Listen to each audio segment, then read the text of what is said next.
पिछले 2 हफ्ते से टीवी पर छाए इस बाबा को आप जान ही चुके होंगे। कभी कोई पत्रकार पैरों में बैठकर जयकारा लगा रहा है, तो कई पत्रकार टीवी पर लाइव इंटरव्यू कर रहा है।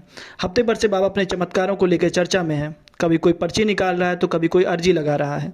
लेकिन 2 हफ्ते से टीवी पर हो रहे इस गंद के बाद बात अब कई कदम आगे पहुंच चुकी है, या यूं कहें तो बात अब सनातन उपकार से उठकर हिंदू राष्ट्र तक पहुंच गई है।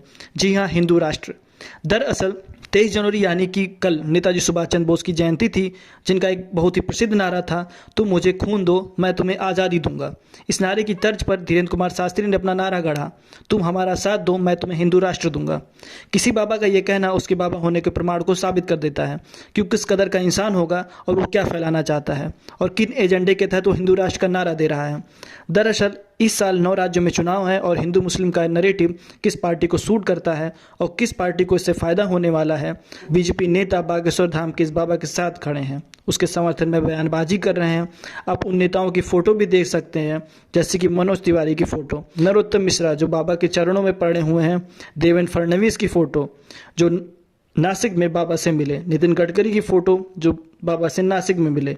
इन सब में कॉमन क्या है? ये सभी बीजेपी के नेता हैं। अब बात बयानबाजियों की कर लें तो कैलाश विजयवर्गीय, योग गुरु बाबा रामदेव, ये सभी बाबा के समर्थन में बयानबाजियां कर रहे हैं।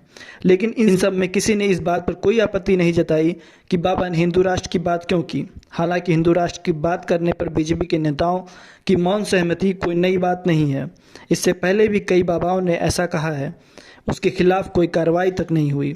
जरा सोचिए, अगर यही कोई मुस्लिम धर्मगुरु इस देश को मुस्लिम राष्ट्र या इस्लामिक राष्ट्र बनाने की बात कर देता तो टीवी पर बहसों का माहौल ही कुछ और होता।